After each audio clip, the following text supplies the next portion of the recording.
Welcome, members and guests. Today is Wednesday, March 23rd, 2022. I hereby call the Subcommittee on Elections and Campaign Finance to order.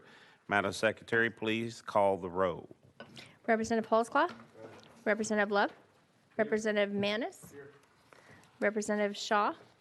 Representative Williams. Representative Wright. Chairman Crawford. Here. Chairman Rudd. Here. Chairman Rudd, you have a quorum. Thank you. Appreciate that.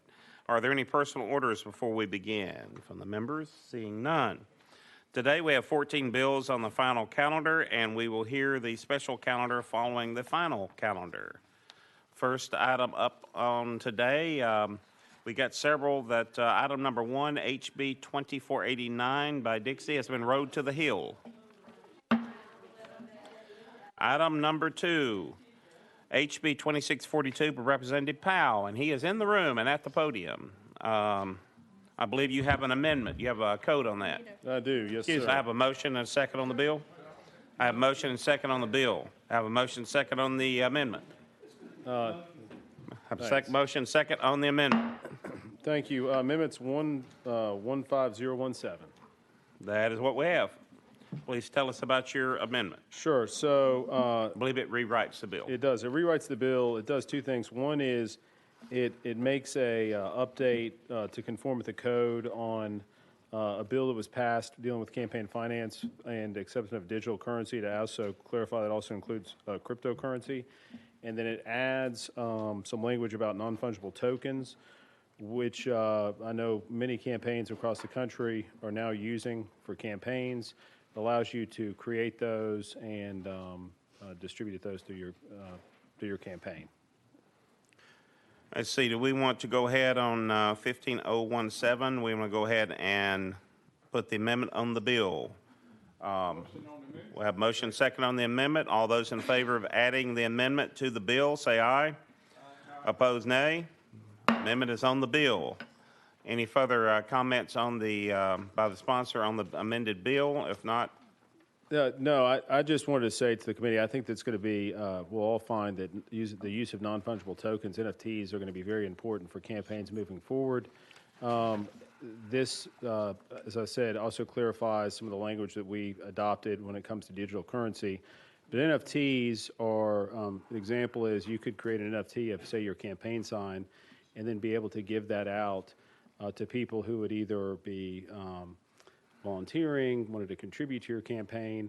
You would have to report that, obviously, if it was a contribution. But the bottom line is you would usually pay for somebody to create that NFT, and you report that as an expense. That's all the bill does. you know, we had recently, and members, please, if you want to ask questions, do so. Recently, Chair Lady Patsy Hazelwood passed HB 0653, which forbid the state until 2025. And this is just the state from accepting or using bitcoins or cryptocurrency because it's such a new technology and new. We wanted to outlaw that for the time being with the state.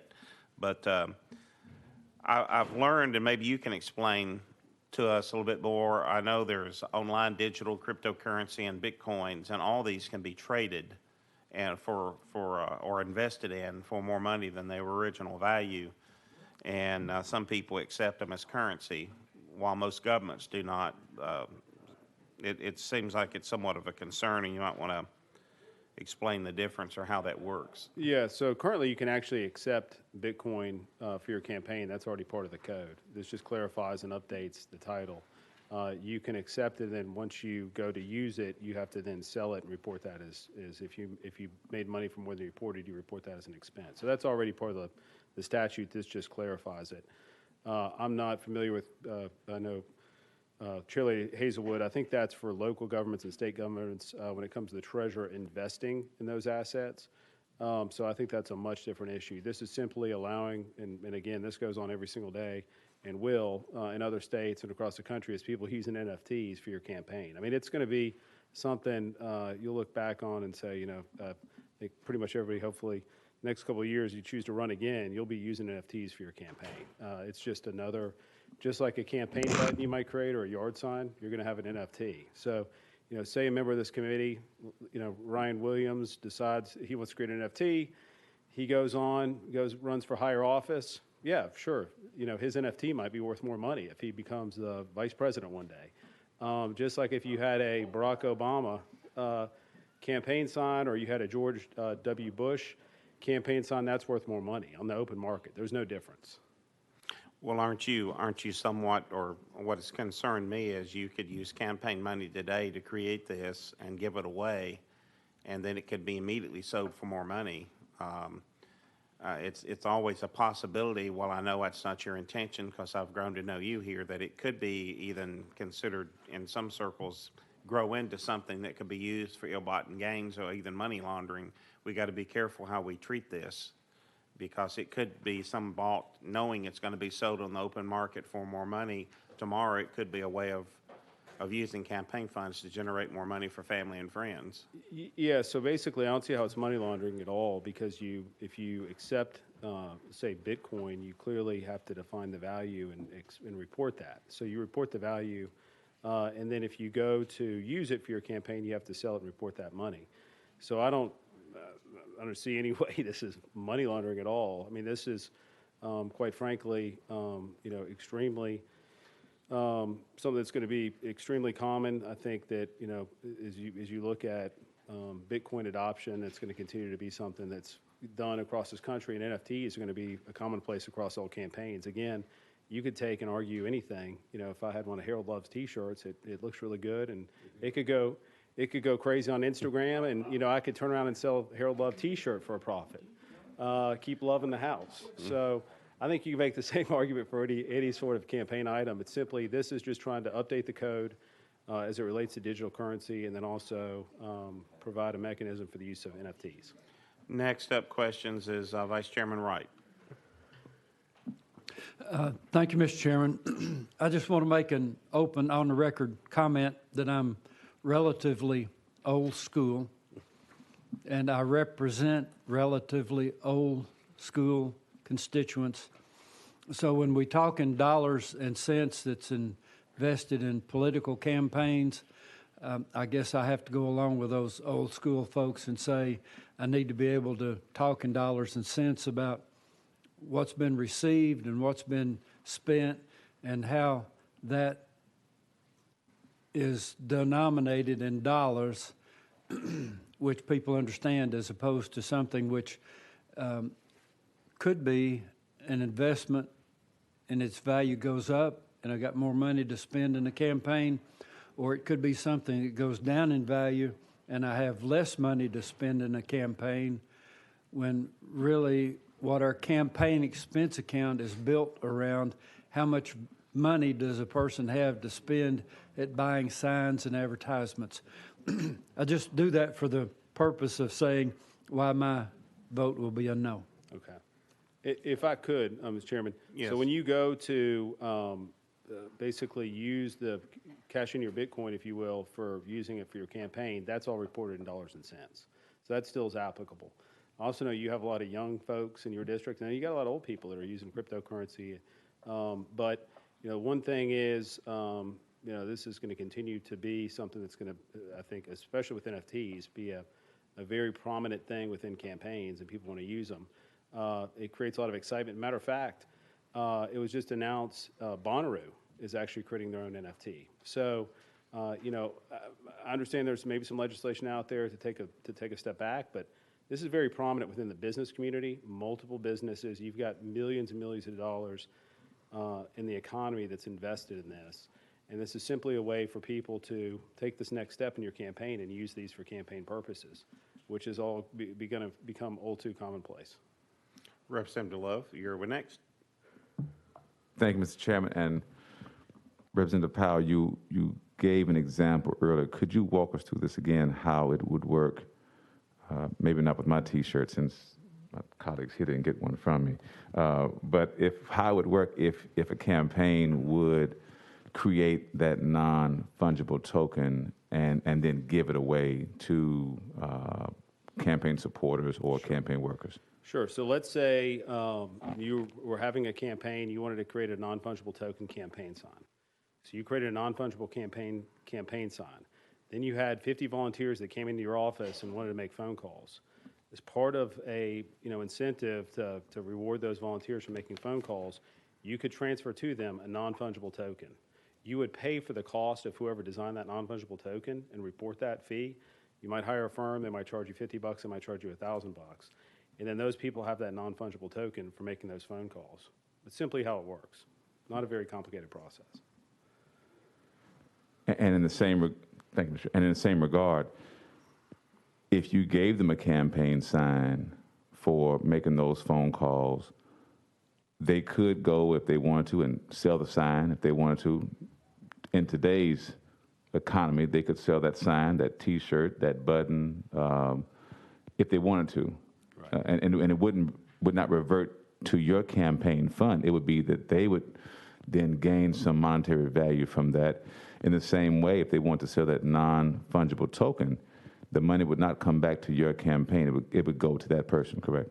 Correct. That's exactly right. And I guess just to add is, look, I mean, full disclosure, I've collected political memorabilia since I was a teenager, and I have multiple campaign buttons. I paid for a lot of those with dollars and cents beyond what somebody originally was given that or paid for it. It becomes part of the natural economy. But the intent is when you can give that away to somebody for multiple purposes, including making phone calls, knocking doors for you. There's all different ways. No further questions? Seeing none, we'll be voting on amended HB 2642. All those in favor say aye. Aye. Opposed, nay. No. Chairman votes nay. Bill goes on to full local. Thank you, Mr. Chairman, members. Yes. Next up, let's see, next up is number 3, HB 2813 by Representative Hardaway. He is not in the room. We'll roll that to the call of the chair. Number 4, HB 1125 by Representative Farmer. Excuse me. We'll roll HB 1125 Farmer to the call of the chair. Number 5, HB 2121 by Representative Warner. He is in the room. Let's see, I believe you have 2 amendments that you're attaching one. I need a motion and second on the bill. Have a motion and second on the bill. And which amendment are you running with? Mr. Chairman, it's 016024. That's what I have. Thank you, sir. Have a motion second on the amendment. All those in favor of attaching the amendment, say aye. Aye. Opposed, nay. Amendment is on the bill. Please tell us about your amended bill. Well, I have came back this week with the committee's recommendations, and what this bill does now, this bill is about transparency in our election process.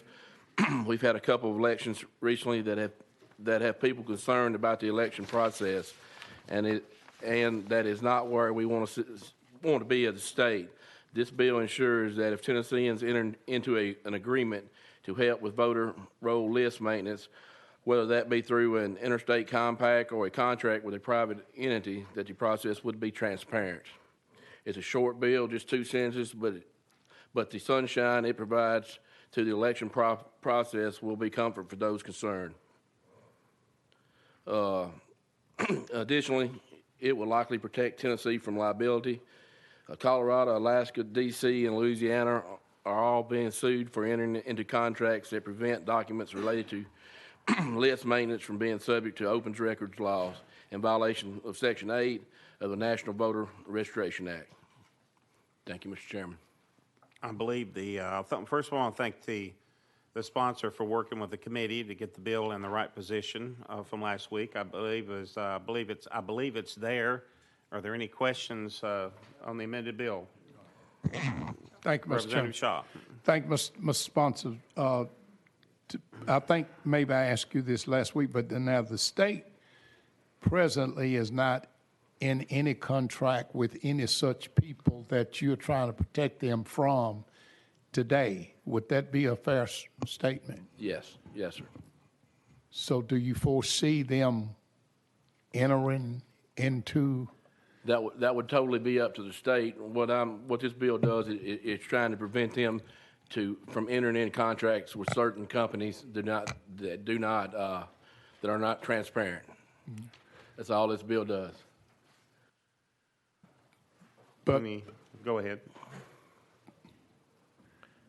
I guess what I'm trying to ask, if they don't do it, do you think they would do that? Sir, I wouldn't want to, I don't know if they would ever do it or not. I'm not familiar with how all that process works. Again, this bill just states that we're not going to enter into a contract with somebody that's not transparent, that don't want to share their records. That's all this bill does. Thank you. Any further questions?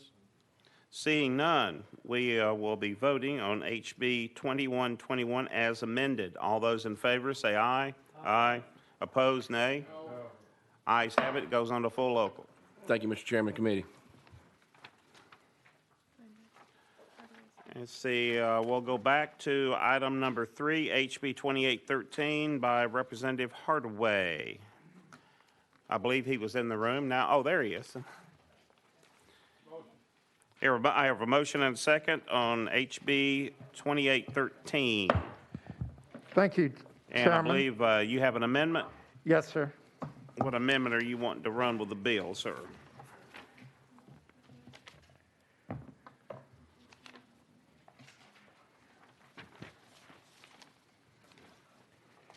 Chairman, I would like to get that confirmation on the draft number from the legal, please.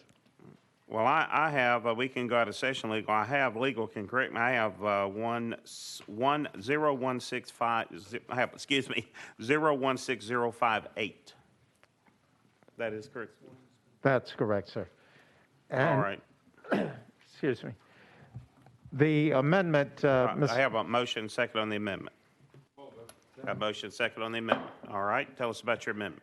Thank you, Mr. Chairman. The amendment speaks to the study only. So it takes everything out for the actual implementation and breaks it down to study only by the Secretary of State's office.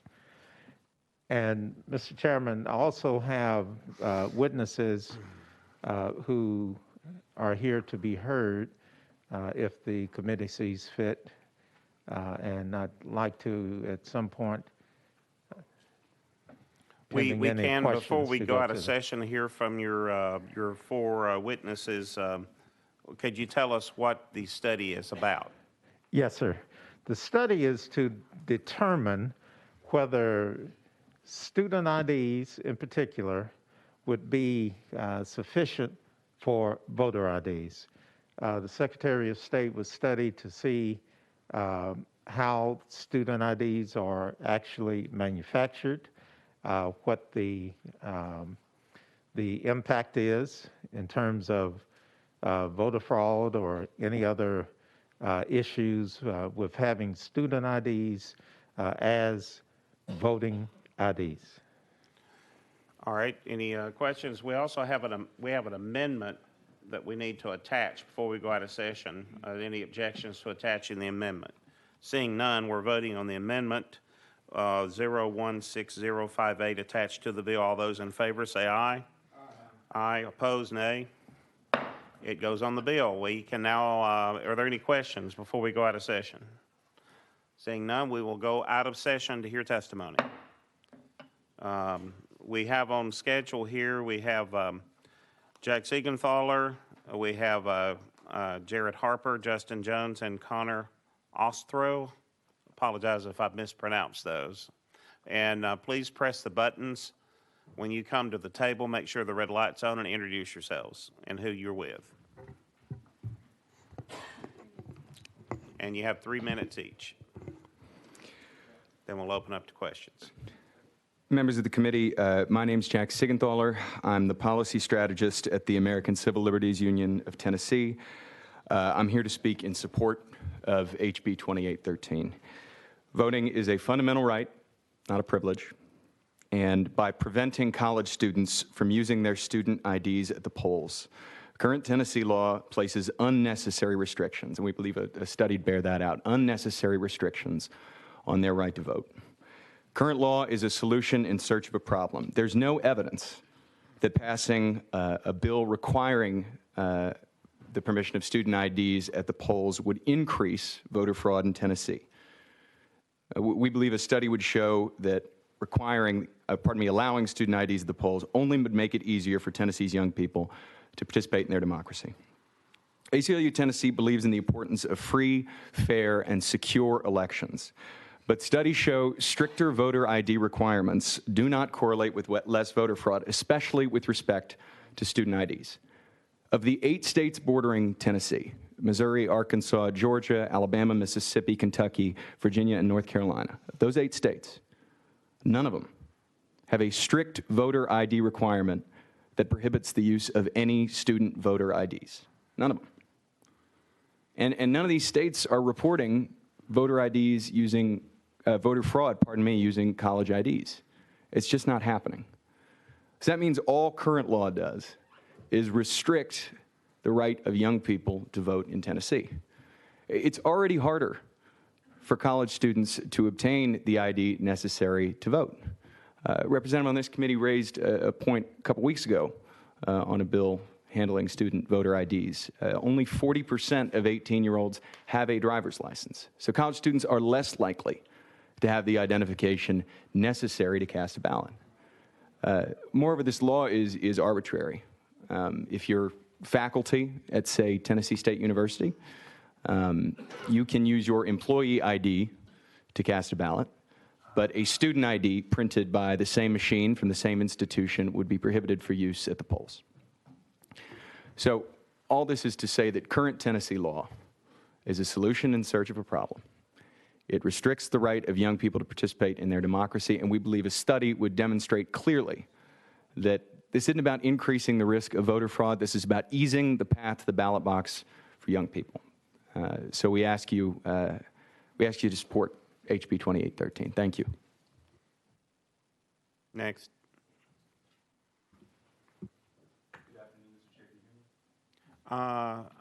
Is that light on? No, it's still not.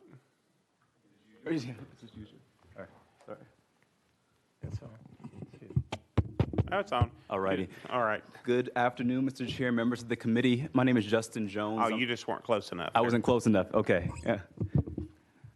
Good to go? Yeah. All righty. Thank you. Good afternoon, Mr. Chair, members of the committee. My name is Justin Jones. I'm a Vanderbilt Divinity student, a graduate of Fisk University, and a community organizer here in Tennessee. I believe this is the 9th year that we're introducing this bill. It's the first bill that ever brought me into this building, and I believe the last time I was here, that beginning, my friend here, Representative Crawford, the only one who was still on this committee, who was on that first committee I was on 9 years ago. I'm here today as someone who was also a plaintiff in the case of NSOC v. Hargett, a student who could not vote because of these voter ID requirements in 2015, when we sued the state of Tennessee to try and just expand the restrictive voter ID requirements. Our arguments was that the right to vote is the right that is protected by more than any other amendment in the Constitution. It is a right protected by the 15th Amendment. It is a right protected by the 19th Amendment, the 23rd Amendment, the 24th Amendment, and the 26th Amendment, which lowered the voting age and gave college students and young folks like me the right to vote from 21 to 18. And we believe that these strict voter ID requirements that prohibit student IDs but allow IDs from faculty and staff of public universities are a violation of not only the 26th Amendment, but of also the 14th Amendment, which gives equal protection under law. And I hope that this committee, we've had a lot of discussion about voting and the need to protect the sanctity of the ballot box, but I think one thing we can all agree on this morning is that we want to make it easier for people to participate in our process if we believe in democracy. Knowing that college students face unique barriers to the ballot more than any other constituency under this law, where Tennessee is the only state that explicitly denies student IDs and puts that into the law. And so I hope that this committee, I hope my friends here who've been on this committee previously will take into consideration that this is a different time, that this bill is a step forward. And we're not trying to say, that we're not going after the ballot. We're not trying to stuff the ballot. I don't think there's been any instances in Tennessee of fake college IDs being used to vote. That we have had no cases of this. And so this bill would simply be making it easier for college students to vote and remove barriers to the ballot. And so I hope that I'll just say this. I wasn't going to say this, but I think that a lot of members of this committee were so vocal when it comes to the Second Amendment. And I question, why are we not as vocal when it comes to the right to vote? Why are we not so vocal when it comes to all these amendments that protect the franchise for people? Why are we so quiet when it comes to our democracy? Why are we trying to make it harder for people to vote, particularly young people, when all of you have children and grandchildren who are just trying to participate in the democratic process? I think we can do better. We can work together on this. This is something I don't believe that, I see my friend Mark Goines here, the elections coordinator. I don't think that they're against this bill. I hope that he'll come up and testify. We talked about it in the hallway. I think we have common ground on this bill for the first time in a long time, where we're simply saying, let's put Tennessee in line with states around us. Let's put Tennessee in line with the Constitution. Let's put Tennessee in line with democracy and make it easier for college students to vote, and let them know that we believe that this rising generation should be involved in our democratic process, that they should have a voice, and that they should be heard. Next. Can you hear me? Yes. All right. Yeah, my name is Connor Ostro. I'm a student at Belmont University. Well, I can hear you. I don't know if you're, How about now? is the red light on? Is that on? Yeah, there we go. Yeah, it's on All now. right, cool. Yeah, my name is Connor Ostro. I'm a student at Belmont University. I play the fiddle. I'm a music major over there. Yeah, I had some trouble getting registered to vote in Tennessee, and so this law that Justin and G.A. Hardaway told me about really struck a chord with me. My father's a political science professor. He's a specialist in Russian economics and politics. And so, like, the political process and democracy has always been very important to me. It's been a kind of fundamental belief of mine that all citizens 18 and over should have the right to vote and should exercise that right. And from a young age, I love the state of Tennessee, its culture, and came to Belmont in large part because I wanted to move to Tennessee, because I wanted to participate in the community here. I wanted to be a part of it. And it was very frustrating to me when that happened. I wasn't able to vote here. I very quickly became disconnected from the community in Illinois where I was raised and immersed in the community here. And because I wasn't able to vote here, I ended up voting by mail in Illinois for candidates and for issues on the ballot that I knew very little about. I wasn't able to vote for governor here. I wasn't able to vote for the mayor of Nashville. I wasn't able to vote for Congressman Cooper. And that was frustrating to me. And what changed, it wasn't until COVID hit and the Belmont closed their residential housing and I had to get an off-campus apartment that I was finally able to register to vote in Tennessee. And I was able to vote here for the 2020 election because of that. Any questions of those giving testimony? Seeing Representative Shaw. Thank you, gentlemen, for being here today. We really appreciate you and appreciate your testimony. I wanted to ask you all, how do you see foreign students playing into this idea of voting with the student ID card? Could you talk about that? Have y'all talked about how you would see that working? Maybe students that's not from this country, maybe. Yeah.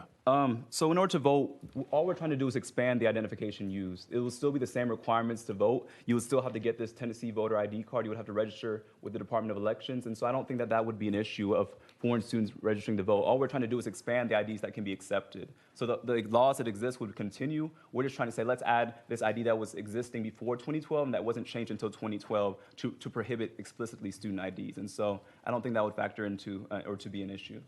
Okay, thank you. Thank you, Mr. Chairman. Representative Love. Thank you, Mr. Chairman, and again, thank you all for being here.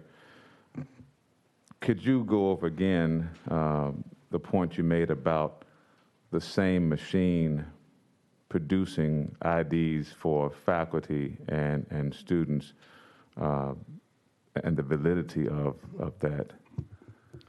Sure. We permit state state employee photo identification from our public institutions to be used at the polls.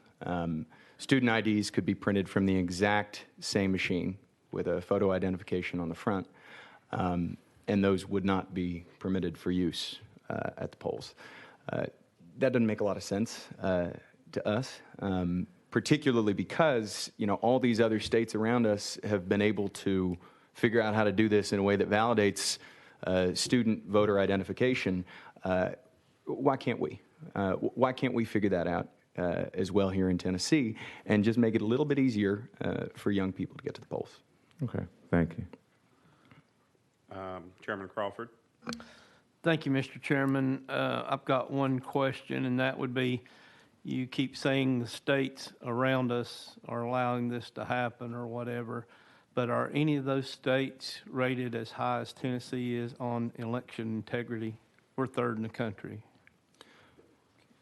Go ahead. Oh, we can both answer. Sure. We're also one of the lowest in voter turnout and voter participation. And so if we look at what we're trying to do, we're not trying to impact the integrity of the ballot box. In fact, student IDs are some of the most secure IDs. They give you access to your campus buildings. They have access to your student accounts. You have to go through a strenuous background process to access a student ID. And so we're not in any way trying to impede on the integrity of the election process. We're just trying to put us in line with the states around us who also, Mississippi, Alabama, Kentucky, states around us who are similar, even politically, if we're honest, are saying at least they are allowing students to use their IDs to vote. And so Tennessee just has one of the most restrictive requirements and one of the most confusing requirements where the professors can use their ID. I don't know, how do we differentiate between machine making two ID cards? Connor has his ID card. I have my university ID card here. And so if a professor or staff ID was made from the same machine, what makes that more secure that they can use their ID to vote if they're at a public or college or university, but we can't use our ID card that's the same exact ID, the same photo on it, and not only this, but we also have to bring this as well. So we have to bring both of these to prove who we are. I think you just have to bring that once, and when you're registered, you don't have to bring that with you anymore. You can use photo ID to vote. But again, you never answered my question. Is any of those states around us, I know we have tough laws and we have a lot of restrictions, but it also makes us one of the safest places to vote in the country. Representative, if you don't mind, Chairman, I'd love to speak to that concern. I don't know which metric of election integrity you're referencing. The only thing I'll say on this issue specifically when it comes to student IDs is all of these states permit some form of student voter ID at the polls. I spent a few hours scrolling through the Heritage Foundation's database on voter fraud, which we understand to be a pretty inclusive database when it comes to voter fraud convictions throughout the United States. I could not find a single instance in which someone tried to use college student ID, photo voter ID at the polls. And again, study bill, we think provides an opportunity at least to bear out those concerns. So specifically, in that area when it comes to student photo voter IDs, we don't see that happening. We don't see voter impersonation at the polls using college IDs in all these states surrounding us. Representative Love. Thank you, Mr. Chairman. And I pulled up the heritage.org. They got Georgia #1, Alabama #2, and Tennessee #3 in the election integrity. So I think maybe one of those states that were listed out does have the higher ranking. I want to ask Justin and the young man, I'm sorry, tell me your name again. Connor. From Belmont. What was the process that you had to go through to get your student ID at your school? What's required?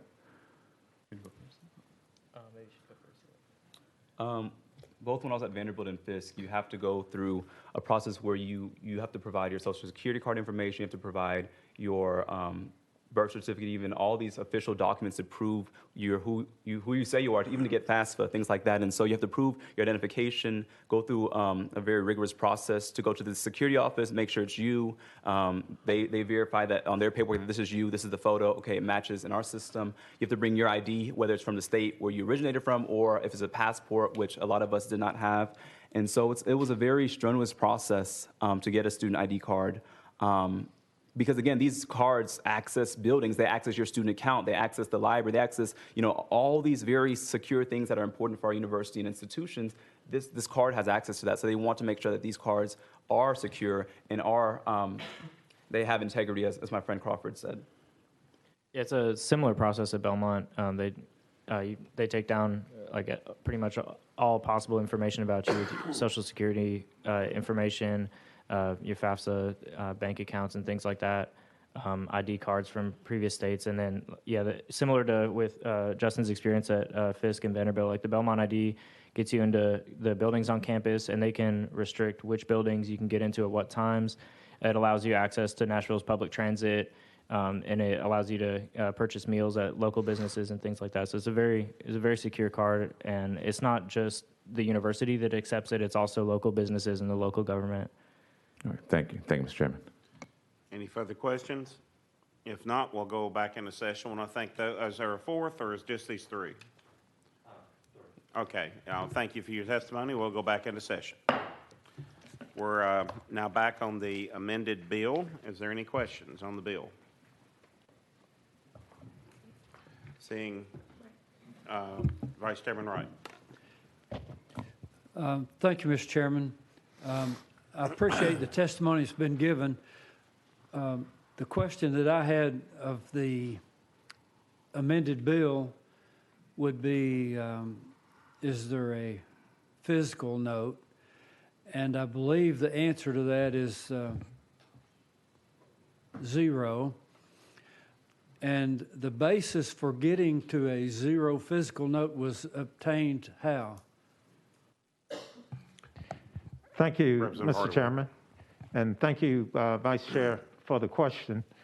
The fiscal note is insignificant because the bill directs the Secretary of State to carry this out within existing resources. So whatever the Secretary of State's office has is what the Secretary of State would use. So it's a judgment call from the Secretary of State's office on how to use existing resources. Vice Chairman Wright. Thank you, Mr. Chairman. Thank you, Mr. Sponsor. So it would be a judgment call of the Secretary of State would then be incorrect because we're, in essence, demanding that they make us a report, and we're not giving them the whereby to do it. I've already got the Secretary of State overloaded with work. I would appreciate not being placed in a position to demand that they do more work. I'm doing that fairly, strictly, on a financial basis of getting to the point where I can't support the bill. Thank you, Mr. Chairman. Thank you. If I may Mr. respond. Sponsor. Thank you. And Vice Chair, I don't want to lose your support, or I would love to gain your support. Maybe I can do a better job of describing my perception within existing resources. We're not demanding that the Secretary of State use $1 or $100 or $1,000. The Secretary of State will create work, a body of work, a report within the existing resources, meaning the personnel, the time, the material, the resources would include everything that he has available now. And it would not require him to prioritize this any more than his other responsibilities. So I would respectfully disagree with you that it's going to make a demand on him that he can't fulfill. Vice Chairman Wright, any other questions? I know I'd asked this earlier of the coordinator of elections within the existing resources, and I said, is this going to put an undue burden? He said, well, depending on what has to happen, being an election year is coming up, they may have to reallocate staff to this from another duty, so something could suffer since we're not adding any additional resources to the department. So it could hurt other areas depending on where they have to reallocate resources, because there's only so many hours in a day. So,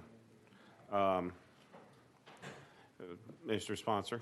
Thank you, Chairman. And of course, we know everybody's working on something. So of course, there's going to be reallocation of resources.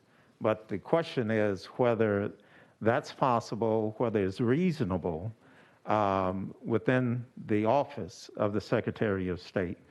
And understanding that this is an election year, the type of report that would be produced is probably going to be different than if this was an off year. And we understand that. That's why there's no specifics on the level of or degree of detail that we're looking for. So whatever he can do to produce a report that will tell us whether this makes sense or not, whether the testimony from the young men denotes a reasonable approach to voter ID, whether it makes sense to allow our students, and we're not just talking about black students or white students, we're not just talking about Republican students or Democratic students. As you know, members, we have all races, all parties, all genders represented in our student population. And this is merely to see, does it make sense for us to put them through another level of work and what I would call unnecessary expenditure of resources, et cetera. I'm not sure if they testified today to the cost, but typically it's $100 or so for the typical student to get a state-issued ID. That's the kind of information that we would like the Secretary of State to bring to you. So you would have that information available to you, that it is undue hardship and unjust costs that's being put upon these same young people that we expect to carry this democracy on after we're long gone. Representative Shaw. So to sponsor, you are just asking that the Secretary of State will study this over the summer and bring back an answer, I assume, by this time next year. Is that what you're asking? Yes, you go ahead. Yeah. Thank you. You've summed it up perfectly, Representative Shaw. That's all we're asking, that the Secretary of State would use existing resources and produce a report that would answer all of the questions that the members would have. Might be some questions in the minds of the public. But this way we can ensure that when we move ahead, that we do it with a sense of having full information available to us. Pending other questions, I'd call for a question on the amendment. We're on the bill. We've already adapted the amendment. On the bill. Seeing no objections, we'll be voting on HB 2813 as amended. All those in favor say aye. Aye. Opposed, nay? No. Nay. I move that the bill fails. I would suggest this, since it's a study. It seems like the thing that stood out with most people, Representative Hardaway, was the funding part of it and the resources. Might work with the Secretary of State and the Coordinator of Elections, see how much that would actually cost, the resources that it would take, and maybe we could do that. But that's my suggestion. Thank you, Mr. Chairman. I'll do that. The coordinator did not indicate to me that anything had changed since we last talked about this when it came up as a bill before. So I'm kind of surprised that now there's an issue with resources because it's an election year. That's new to me, but I'll certainly have conversation with him, and hopefully we'll have a bill next year that will be acceptable to everyone.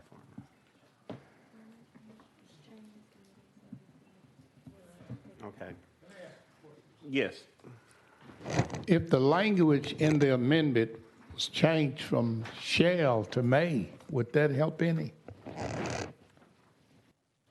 Well, you addressed it to me. Yeah, I can't speak to all the members of the committee. And it was other members of the committee that addressed about resources, and I can't speak for the rest of the committee. I didn't ask that specific question, but as far as me, it is a concern that, because I don't know what it would cost in resources, whether it's one person or two people, or it's going to take 1 month or 6 months. I don't know what it would take. So. I guess I was just trying to find a way to get something done, because if it was made, then if the Secretary of State found out it was too expensive, he would not be held accountable for doing it. But in the meantime, if it said may do it, give him and his department an opportunity to just look at it over the summer and see what the cost may be. Well, it Because could be. We've already voted on the bill, though. Right, I understand Yeah. that. And I do feel, I don't mind publicly saying, I do feel that we ought to have something in place for students and some way to do that. So I was just trying to find a way for us to work with them over the summer. Because these young men have made some very valid statements, valid comments today. Thank you, Mr. Hardaway. Next up Thank is you, Chairman. item, excuse me. Next up is item number 6, HB 2159 by Chairman Whitson. I believe you have an amendment. Let me get to your, we're going out of order. Let me get to where you're at. Do I have a motion second on the bill? We have a motion second on the bill. Please tell me the number of your amendment. Thank you, Mr. Chairman. Before I begin, I'd like to introduce, not often does a grandson get to come and watch a grandfather present a bill. This is my grandson, Noah. Some reason, he's a Cleveland Browns fan. I don't know where I went wrong, but he's a great kid, let me assure you, though. So, Well, at least they have a Tennessee owner. well, his mom is up here. She's an advocate for Down syndrome children, and she's down in the Senate committee today. Well, thank you, Mr. Chairman and committee. Yes, sir. I show Amendment 16107 makes the bill. That's what I have. To have a motion second on that amendment. Have a motion second. Have a motion second on the amendment. All those in favor of attaching the amendment to the bill, please say aye. Aye. Opposed, nay. Amendment is attached to the bill. 16107. Please tell us about your amended bill. Thank you, Mr. Chairman and committee. This bill would create an automatic hand count audit pilot program just for Williamson County in this election year, 2022. As you may know, Williamson County had issues recently with a local city election, and the Secretary of State has decided to no longer use a brand of voting machines and will be temporarily leasing voting machines for the 2022 election. This bill will put 3 important safeguards into place for the upcoming election. First, the bill requires any polling place in Tennessee that uses precinct-based optical scanners to post the following notice: please check the recorded votes on your ballot before inserting it into the scanner. Studies have shown people fail to look at the paper that's produced before they put in the scanner to ensure that their vote is correct. Second, the bill requires at the same time the voting machines are inspected by a machine technician from each party prior to the election day, that the technicians must certify in writing that the proper firmware is loaded on each unit and the system settings are correct. Finally, the bill requires an automatic audit of early voting by mail and election day ballots for the May local election, August state and federal primary and local general election, and the November general election in Williamson County. The audit must be conducted prior to the election being certified, and the ballots from the selected locations will be hand counted in a public audit. If there is any variance of more than 1% between the results from the scanners and the results of the hand count, the audit must be expanded to include 2 more scanners from the vote centers. If an audit ultimately included in all the ballots cast in a race, the results of the hand count will be certified instead of the machine count, and the results of the audit may be used in the election contest. With that, Mr. Chairman, committee, I renew my motion. Have any questions on the bill? Was that a? I have a previous question on the bill. Is there any objection? Seeing none, we're now by voting on the amended bill. HB 2159. All those in favor say aye. Aye. Opposed, nay. Ayes have it. You've gone to full local. Thank you, Mr. Chairman, committee, and not embarrass me in front of my grandson. So thank you. Next up will be, let's see, I believe, there he is. Representative Freeman, item number 8 is here. We'll take him up next. That is HB 1977. We have a motion and a second on the bill. All those in favor, well, excuse me, have a motion and second on the bill. Let's see, we have 2 amendments. You're going with one? Yes, sir. Thank you, Chairman Committee. I have amendment drafting code 015288. That's what we have. We have a motion and second on the amendment. All those, if no objections, we'll vote on attaching the amendment. All those in favor, say aye. Aye. Opposed, nay. The amendment is on the bill. Please tell us about your amended bill. Thank you, Chairman. So I'm going to address the amendment real quick. There was an issue or concern that certain voting machines in several of your districts would have been affected by the legislation as drafted.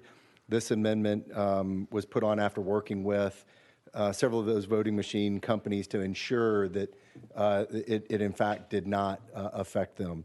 What this bill does is requires any municipality to order voter verifiable paper audit trail voting machines when they purchase their next machine. I believe there's another bill that has a similar outcome, except it makes it immediate, that we have to do it immediately. I believe that the 2 of these can operate at the same time, and knowing that if that funding for the immediate purchase of those voting machines dries up or ends up not being able to be used for that, that as we move forward to replace voting machines, we would replace them with voter verifiable paper audit trail machines. And with that, first of all, I want to thank you because the last year or two you've brought up something similar to this. There are multiple bills similar to this, but Representative Brecken's bill passed a few weeks ago. His does almost exactly what yours does, and he does give I believe a 3-year grace period. Or is it 2? I believe there was a grace period. 24, January 1, 24, for the counties to adapt to it. Yes, Mr. Sponsor. And I know that we've talked. I've read his bill, and again, I don't believe my legislation be in conflict with that. It would just require, if the funding for those purchases dried up, that as new machines are purchased, that they would have to be voter verifiable paper audit trail machines. Have any questions on Representative Chairman Hosklaw? Excuse me. Thank you, Chairman, and it's a good bill. And what I would like to know, being of your financial stature, if our state dries up, are you going to kick in the additional amount? No. Just thank you, Chairman. I renew my Sponsor, motion. you may speak. No further questions. We have a question on the bill. Any objections? If not, we're voting on the amended bill, 1977 by Freeman. All those in favor say aye. Aye. Opposed, nay. Bill passes on to local full. Thank you, Chairman Committee. And see, next up, Farmer is across the hall chairing his own committee. He's asked, he's waiting on us. We're waiting on him when he can get over here. If not, we'll proceed on. We'll roll that to the call of the chair. Let's see, next up, I know we have the next one up because he's sitting up here. I believe Representative Manis is in the room. Love. Oh, I'm sorry. Representative Love. You're here. Yes, thank you, Mr. Chairman. You're so quiet down there. I'm trying to get a bill passed. We're addressing number 9, HB 1004 by Representative Love. Yes, sir. Thank you, Mr. Chairman. And I believe there is an amendment. I have a motion and second on the bill. Motion. You have an amendment. Yes, sir. 015004. That's what is I the have. amendment. I have a motion second on the amendment. Thank you, Mr. Chairman. Motion second on the amendment. Members, right now, high school students are given the opportunity to register once a year. The problem is that high school students are in school at different ages in their senior year. A student may be 17, and I think according to our state law, they can register at 17 provided that they turn 18 before or on the date of the next election. The problem that happens oftentimes is a student may be 17 in the wrong semester because the registration process may have occurred in the fall and they're 17 in the spring, or vice versa. This piece of legislation would require the county election commissions to conduct a supplemental registration at public and private high schools, one each fall and spring semester. And it requires the election commission to designate teachers as deputies for the purpose of in-person registration at supplemental registrations. I have we have to vote on the, we got the amendment attached, I believe, don't we? No, we did not. No, that's right, you spoke. We have an amendment we have to attach to the bill that he just described. Before we can call the question on the bill, we already have a motion and second on the amendment. Do I have any objections to voting on the amendment? Seeing none, we'll be voting on the amendment. All those in favor, say aye. Aye. Opposed, nay. The amendment is attached to the bill. Now, if there's no further discussion, we had a motion. Does it want to be reapplied? We have a motion on the bill. See no objections? A motion second on the bill. All those in favor of the bill say aye. Aye. Opposed, nay. No. Bill passes on to full local. Thank you, Mr. Chairman and committee members. Let's see. Next up, we have Representative, I believe no other representatives in here. We have Representative Manis. Item number 10, HB 2061. We have a motion and second on the bill. And I believe you have an amendment. I do. Thank you, Mr. Chair. Thank you, committee. That amendment drafting code is 013160. That is what I have. They have a motion and a second on the amendment. Motion. I have motion and second on the amendment. All those in favor of attaching the amendment to the bill, say aye. Aye. Opposed, nay. Amendment goes on the bill. Please tell us about your amended bill. Thank you, Mr. Chair. Currently in law, most complaints regarding PACs can be reported to the district attorney's office in the county where the complaint is filed. Due to how the law is currently written, there is no oversight for a local multi-candidate PAC. Therefore, the DA's office does not have the legal jurisdiction to review the complaints or seek recourse for violations regarding multi-candidate committees or multi-candidate PACs. A multi-candidate PAC is exactly what it sounds like, a PAC that pertains only to local elections and supports multiple candidates or issues. We sought the advice of Bill Young with the Bureau of Ethics and Campaign Finance to rewrite this code so that multi-candidate PACs would be included. While the Association of District Attorneys has not officially asked for this change, I have worked closely with the Knox County DA, and they do agree that this clarity would be valuable and would need to come from the legislature. With that, I'll try to answer any questions. Have questions on the bill? Seeing none. Seeing none, if there's no objections, we'll be voted on the bill as amended on HB 2061. All those in favor say aye. Aye. Opposed, nay. Ayes have it. Goes on to full local. Thank you. Next up is item number 11. Excuse me. Oh, we'll go back on the schedule to item number 4 by Chairman Farmer. He was good enough to keep his committee open for me last week. Well, I appreciate that, Mr. Chair. Hear your bill next. I believe you have 1125 and you have an amendment. We have a motion and a second on the bill. Thank you.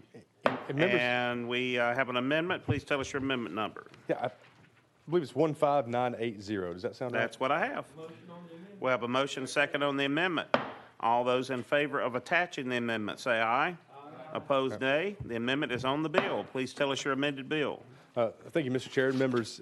What this bill addresses the potential domino effect of the judicial appointments in an election year. We have several court of criminal appeals, court of appeals judges kind of retiring at the same time, and with that happening, it's a very unique circumstance that just the way things are going to be taken up. There are currently 2 vacancies on the Court of Criminal Appeals and 1 on the Court of Appeals. At least one of the Criminal Court of Appeals vacancies is likely to be filled by an incumbent trial court judge who is qualified to run unopposed in the May primary. Under current law, there's no mechanism for a judge appointed to a different office to withdraw and for their party to replace them as a nominee.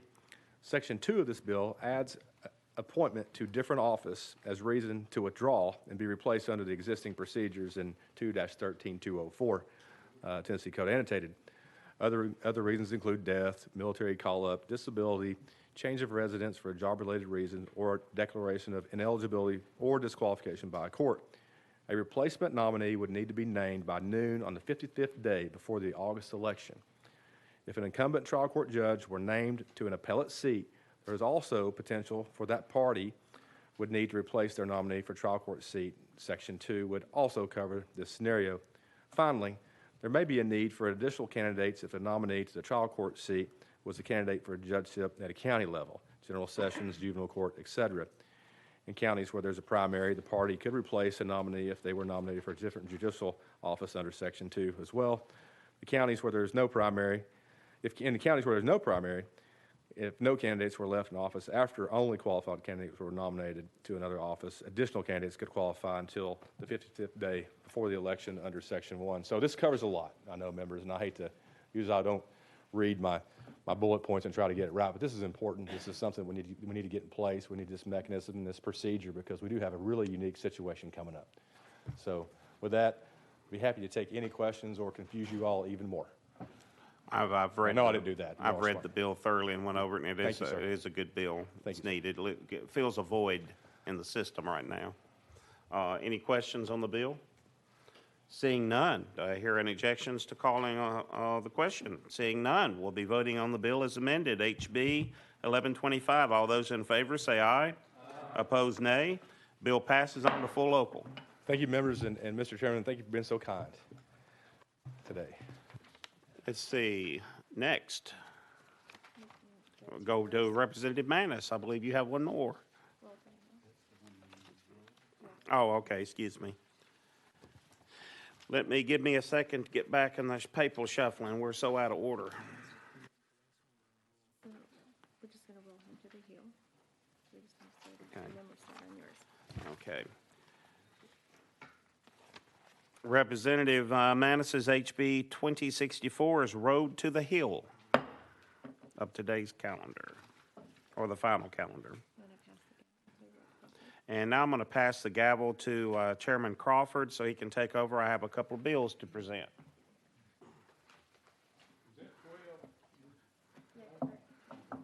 Yes, sir.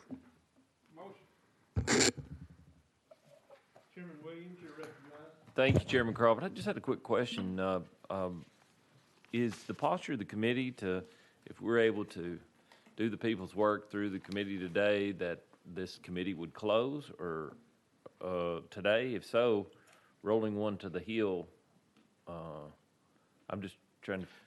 It would be, Mr. Chairman, it would be, we wrote it to the day.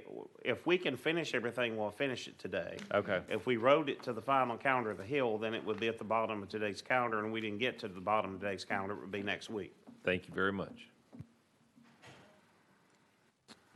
You want to get Stewart since he just come in? We can. No, we're not done yet. There was no other members here, so they was moving on to mine. We can go back to yours. Pass that down. I see item number 7, HB 2797 by Representative Stewart.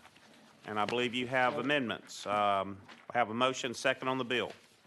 I have a motion and second on the bill. Do I have a second? No, this is bill number 9. What's that? I was talking to Elizabeth. Okay. Let me get everybody back on target. HB 2797 by Stewart. To have a motion and second on the bill. I have a motion. Motion, yeah. Second, okay.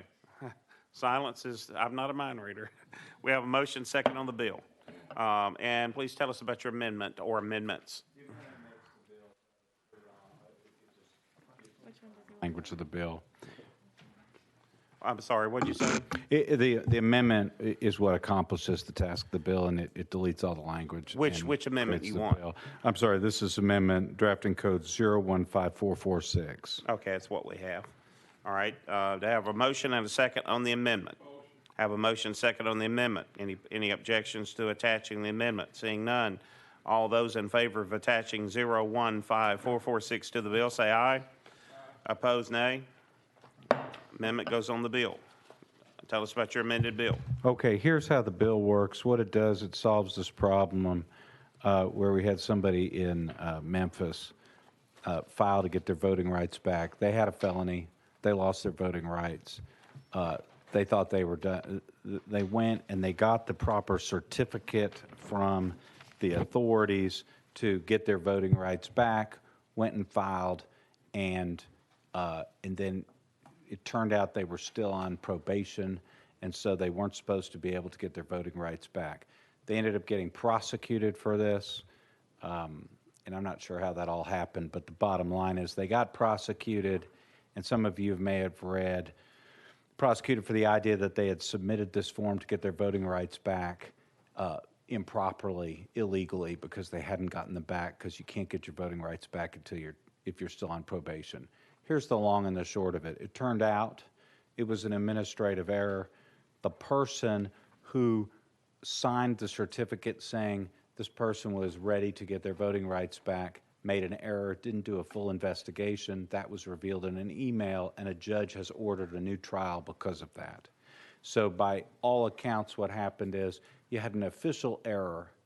This person got the certificate they needed to get their voting rights back. They weren't entitled to it, however, because of the official error, and they ended up with this wrongful prosecution, which under the new trial that was ordered by the judge is almost certainly going to be overturned. Here's what this bill does. Takes the guesswork out of it. It just makes it an automatic process. It says that the official, and it can be the official that discharges you from your incarceration, or it can be through a pardon, the official that signs the certificate giving your voter rights back will simply send that to the circuit court. The circuit court will then make a determination that you don't owe any costs, and essentially this will make this process automatic, and then that certification will go to the Election Commission. So there'll no longer be any interaction between the former felon or the felon and the administrators of this process, so there'll be no question about who said what to whom, okay? The reason we had a court case, and the reason in this case somebody was sentenced to jail for what was thought to be fraudulently getting her voter rights back is because there was a dispute over who said who to what, who said who to whom when she went and got her certificate. This bill says let's make it automatic. We'll just make this a process whereby the people that have the right to give voting rights back will do it. They'll send the certificate to the court, and it'll be automatic, and the person who wants their rights back will have no involvement in it. Okay, so it'll be an official matter from front to back. With that, I'd take questions. Have Chairman Williams. How does so this would be at the prison, someone's leaves incarceration, how does the prison administrative staff know whether restitution was made regarding the felonious event? That's where the circuit court, it gets sent to the court. What they do is they fill out the form, which is already a state form.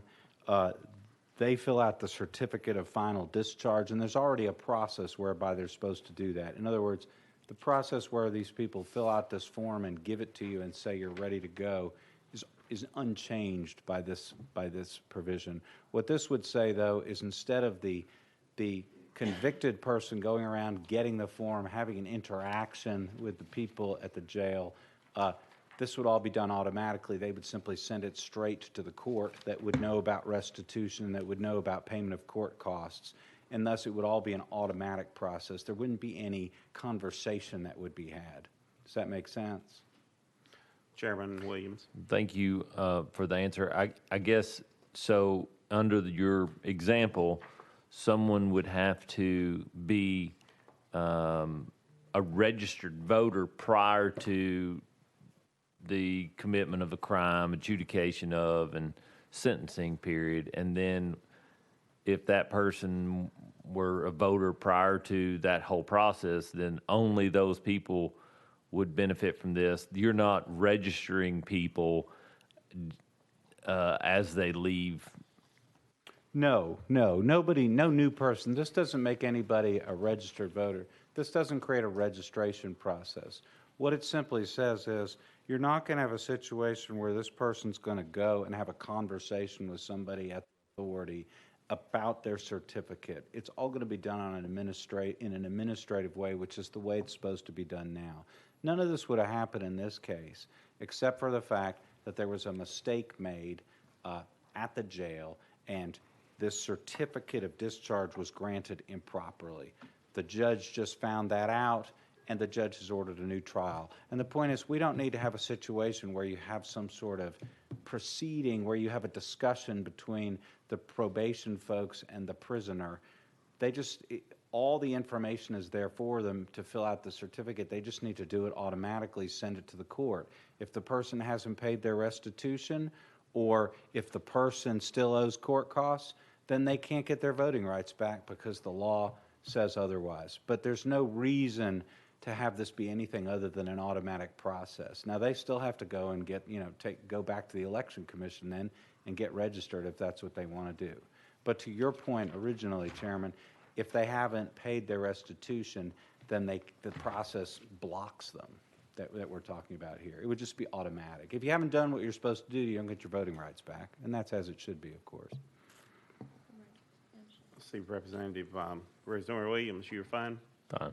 All right, Representative Shaw. Thank you, Mr. Chairman. I think maybe you just answered my question. So you're basically just clearing the system up for people who do qualify, so they don't have all that confusion that we now have because... Right. Just to be clear, there's no expansion of qualification, no reduction of requirements in this bill. The same requirements, and the requirements are essentially you've got to have your child support up to speed, you've got to pay your court costs, you've got to pay restitution. There can't be a victim hanging out there. You're not allowed to get your voting rights back if you still haven't paid the victim, okay? That's administered by the courts. Okay. So there's no expansion of voting rights in this bill. All it does is said, look, there's no reason to have this situation where you have a human element, a discussion, because this is an automatic process based on records. Okay. There's no witnessing that is required, and it's just a glitch in our system that this currently is part of the process. Thank you, Mr. Chair. Representative Wright. Thank you, Mr. Chairman, and thank you, Mr. Sponsor. You addressed restitution and the releasing institution. What about probation? Where does that fit in? You know, the probation fits in because you won't get your certificate if you're on probation. So the process will take care of that on the front end. Mr. Chairman. Vice Chairman Wright. Thank you, Mr. Chairman. As I heard you present, the releasing institution was filling out the paperwork at release, and now thanks for incorporating the probation period. Would it be a different organization at the end of probation as opposed to the releasing institution that would be filling out a form? Well, it's a single form. What happens in this case, you've got three folks that have to know what's going on. It's first the releasing institution, as you say.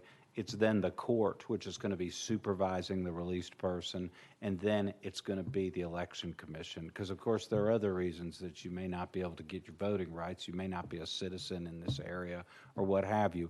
All three of those entities under this system would have their say, and those are the entities that control these processes. So the point is, what you're saying is we're going to have an administrative path like an assembly line, and either the person's going to qualify or they're not. The election commission ultimately gives out the right to vote, and it's done after the releasing authority and then after the court provide their sign off. So it just makes it impossible for a situation to occur where a person gets their voting rights where they're not qualified. Representative Love. Thank you, Mr. Chairman, and I do appreciate you bringing this. It seems to me that one of the other benefits of the process now is you take some of the emotion out of it, in the sense that if I'm the person who is trying to get my voting rights restored, I may be a bit excited or emotionally charged and may get frustrated in the process of going from place to place to place. And so now, with you having it done by this other process, it takes some of the emotion out and it just makes the process a bit simpler. Would you agree to that a bit? I think that's fair. I mean, I think it's a little bit like it's not, I'm not comparing these two things because voting rights are essential. But it's like a real estate closing. The reason you have a closing agent is that you have a whole bunch of people that have to sign off. The bank has to make sure that documents are signed. You've got taxes that have to be paid to the governmental authorities. You've got, in some cases, title issues that have to be resolved. The reason we have a closing is to make sure that all of those things happen. Similar like settling an estate, our law provides a situation where all these different legal entities have to kind of show up at the same desk. And nothing can happen until all these things are signed off on. That's why you can't buy a house until the assessor gets the money, or rather the trustee, all right?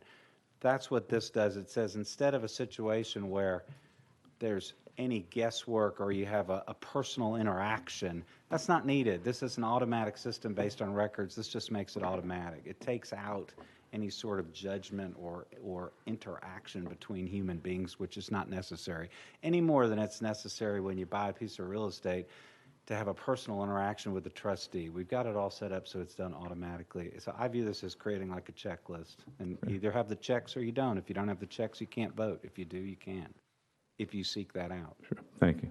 Thank you, Mr. Chairman. Any questions? No further questions? Any objection to voting on the amended bill? Seeing none, we'll be voting on HB 2797 by Representative Stewart as amended. All those in favor say aye. Aye. Opposed, nay. No. Bill goes on to local full. Thank you, Mr. Chairman and members of the committee. Next up, I guess, is for what we can get in, I'll pass it on to Representative Crawford.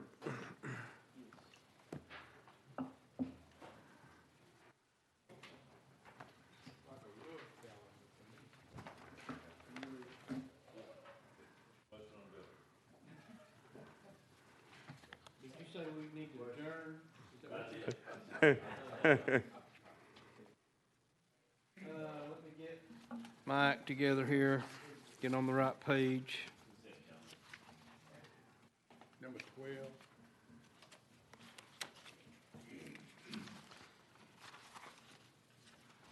Okay.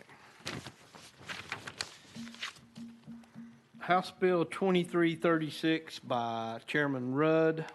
Do I have a motion? Copper motion and second. I do see it has an amendment.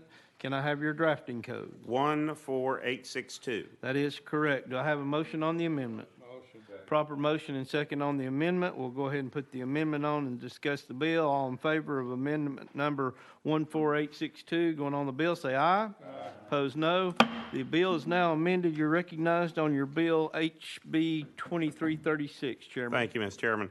This legislation is to allow Tennesseans the option of declaring a political party when they register to vote. If any, they may select any party. This is, and they write this in, this is, again, purely optional. This is optional and does not create a closed primary. It does not create a closed primary. This will be added to the newly printed forms. Existing forms would be used until then. This is purely permissive. You've heard the discussion of the sponsor. Chairman Shaw, you're recognized for a question. Thank you. I think sponsor answered that it is optional because I was going to come over to his party when he said that, but since it's optional, I guess I'll just stay on the other side. Let's see. Next on our list is Chairman Wright. Thank you, Mr. Chairman. And the term or word optional will be at this blank on the blank new form. Chairman Rudd, you're recognized. Yes, on the bill, on item number 13 on the bill, the political party affiliation, if any, and it has a blank line. That word optional is not there, but it doesn't make you fill it out. Any other questions This for will the be sponsor? just added to the, as the new forms are printed, it would be added to the new forms. Any other questions for the sponsor? Without objection, we're ready to vote on House Bill 2336. All in favor, please say aye. Opposed, no. Bill moves on to full local. House Bill 2337 by Chairman Rudd. Do I have a motion and second? Proper motion. I need a second. Second. We've got a proper motion and second. I do see it has an amendment. Please give us your drafting code. That is 15439. 15439. That is correct. Do I have a motion on the amendment? Proper motion and second on the amendment. Chairman Rudd, you're recognized on the amendment. Thank you. This was brought to me by the Speaker's office, and this legislation would clarify that the county and city employees could serve on the county election commission as long as they are not under the direct supervision of an elected official. You've heard the discussion of the amendment. Is any questions? Seeing none, we're ready to put the amendment on the bill. All in favor, say aye. Opposed, no. The bill is now amended. You're recognized on the amended bill. My previous explanation, it's just a simple bill, kind of clarifying a problem we had. A local teacher, I think, in one district wanted to be on the election commission, and they couldn't because of the way the bill was interpreted. So this is cleaning up the language. As long as they don't have a conflict by being under the employment or direct supervision of an elected official, they can serve on a county election commission while being a county or city employee. Question has been called on the bill. We have a member who'd like to ask a question. We withdrawn. You're recognized, Representative Shaw. I just wanted to ask you, Mr. Chairman, we had a situation where someone was serving on the election commission, but they ran for a political elected position. I realized they had to quit, but teachers, and just explain to me why teachers should serve, I guess, maybe, if you could. The bill Chairman Rudd, you're recognized. The bill is not directly aimed at teachers. It's county or city employees, any county or city employee, as long as they're not under the supervision of an elected official, so they can serve independently. I think the way the previous law was written, it was open to interpretation. We're just clarifying that. Representative Shaw for a follow-up. Yes, sir. Would not, though, a teacher be under elected official like the school director, somebody who is elected by, of course, they appoint it, but that's still an elected official, I guess. I'm just trying to get some clarity. Well, Chairman Rudd. It wouldn't just be a teacher. It could be a custodian. It could be a janitor. It could be a coach. Of course, there's no one associated, to my knowledge, with city or county government that is elected in the school system. They're all appointed or hired. So it would be clear there would be no direct conflict of interest that we can tell. Any other questions for the sponsor? Seeing none, without objection, we're ready to vote on House Bill 2337. Moving on, all say aye. Opposed, no. Bill's moving on. House Bill 2585 by Chairman Rudd. Do I have a motion and a second? Proper motion and second. I do see that we have an amendment. May I have your drafting code? I believe my most recent one is 16108.